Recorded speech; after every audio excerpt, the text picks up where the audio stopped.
இந்தியாவிற்குள் சட்டவிரோதமாக நுழைந்த இலங்கை போலீஸ் அதிகாரியை ராமநாதபுரம் முதன்மை மாவட்ட நீதிமன்றம் விடுதலை செய்து உத்தரவிட்டுள்ளது.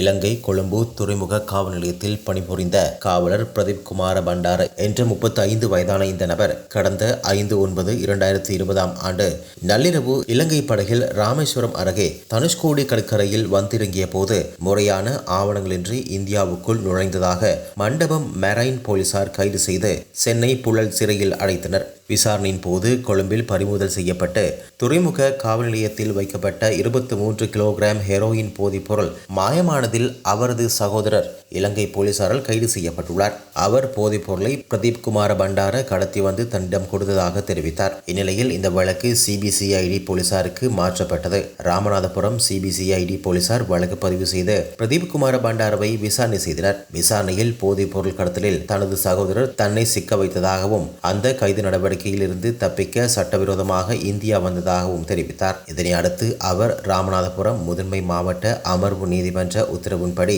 திருச்சியில் உள்ள இலங்கை அகதிகளுக்கான சிறப்பு முகாமில் தங்க வைக்கப்பட்டார். அதன் பின்னர் சட்டவிரோதமாக இந்தியாவுக்குள் நுழைந்ததை பிரதீப் குமார பண்டாரே ஒத்துக்கொண்டு குறைந்தபட்ச தண்டனை வழங்க வேண்டும் என்று நீதிமன்றத்தில் மனு செய்திருந்தார். இந்நிலையில் இந்த வழக்கில் நேற்று முதன்மை மாவட்ட அமர்வு நீதிபதி AK மெஹபூத் அலிகான் பிரதீப் குமார் பண்டாரவுக்கு 2 ஆண்டுகள் சிறை தண்டனையும் 2000 ரூபாய் அபராதமும் விதித்து தீர்ப்பளித்தார். பிரதீப் குமார பண்டார சென்னை புழல் சிறையில் 3 மாதங்கள், அதனை அடுத்து பிணையில் திருச்சி சிறப்பு முகாம் என 5 ஆண்டுகளுக்கு மேல் நீதிமன்ற கண்காணிப்பில் இருந்துள்ளார். அவர் நீதிமன்றம் விதித்த அபராத தொகையும் செலுத்தியுள்ளார். விதிக்கப்பட்ட சிறை தண்டனை 2 ஆண்டுகளுக்கு மேல் அவர் சிறை மறுப்பு சிறப்பு முகாமில் இருந்து உள்ளதால் அவரின் நீதிபதி விடுதலை செய்தும் அவர் காவல்துறை மற்றும் குடியேற்ற நடைமுறைகளை முடித்துக்கொண்டு சொந்த நாட்டிற்கு செல்லலாம் என்றும் நீதிபதி உத்தரவிட்டுள்ளார்.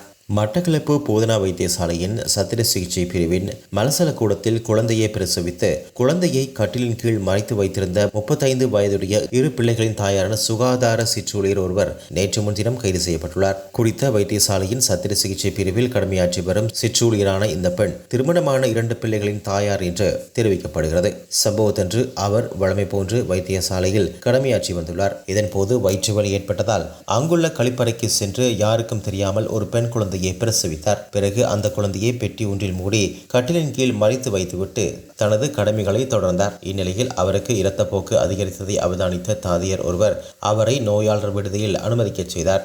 அங்கு சோதனை செய்த வைத்தியர்கள் அவர் குழந்தை பெற்றுள்ளதை கண்டறிந்தார்கள். அதனை அடுத்து தேடிய போது பெட்டியில் போடப்பட்டு கட்டிலின் கீழ் மறைக்கப்பட்டிருந்த குழந்தை உயிரிழந்த நிலையில் மீட்கப்பட்டது. குறித்த சிற்றூழியரின் கணவரும் குறித்த வைத்தியசாலையில் சிற்றூழியராகவே கடமையாற்றி வருகிறார். இருவருக்கும் ஏற்பட்ட மனக்கசப்பு காரணமாக கணவன் கடந்த ஜூன் மாதத்திலிருந்து பிரிந்து வாழ்ந்து வருகின்றார். இந்நிலையில் அவர் கர்ப்பம் தரித்திருந்தது வைத்தியசாலையின் கடமையாற்றும் உத்தியோகத்தர்களுக்கோ அல்லது வேறு யாருக்கும் தெரியவில்லை. 38 வாரங்கள் முழுமையான கர்ப்பத்தில் 2 கிலோ 485 கிராம் எடையுள்ள பெண் குழந்தையை அவர் பிரசவித்தார். இந்த சம்பவத்தை அடுத்து வைத்தியசாலையில் சிகிச்சை பெற்று வரும் அவரை போலீசார் கைது செய்துள்ளார்கள். பொதுமக்கள் இந்த சம்பவத்தால் பெரும் அதிர்ச்சி அடைந்துள்ளார்கள். இதேபோன்று உயிரிழந்த குழந்தையின் மாதிரிகள் மேலதிக பரிசோதனைக்காக கொழும்பு பகுப்பாய்வு திணைக்களத்துக்கு அனுப்பி வைக்கப்பட்டுள்ளன. பிரிந்த கணவன் அந்த குழந்தை தனக்கு பிறக்கவில்லை என்று தெரிவித்ததை அடுத்து குழந்தையின் மற்றும் தந்தையின் இரத்த மாதிரிகளை பெற்று DNA பரிசோதனை நடத்த நடவடிக்கை எடுக்கப்பட்டுள்ளது. கைது செய்யப்பட்டவரை நீதிமன்றத்தில் ஆஜர்படுத்த நடவடிக்கை எடுக்கப்பட்டுள்ளது. சம்பவம் தொடர்பான மேலதிக விசாரணைகளை மட்டக்களப்பு தலைமையக பெரும் குற்றத்தடுப்பு பிரிவு போலீசார் மேற்கொண்டு வருகின்றார்கள். இதுபோன்ற மேலும் செய்திகளுக்காக ரூபம் தொலைக்காட்சியோடு இணைந்திருங்கள். ரூபம் தொலைக்காட்சி செய்திகளுக்காக கொழும்பிலிருந்து கிருஷ்ணா.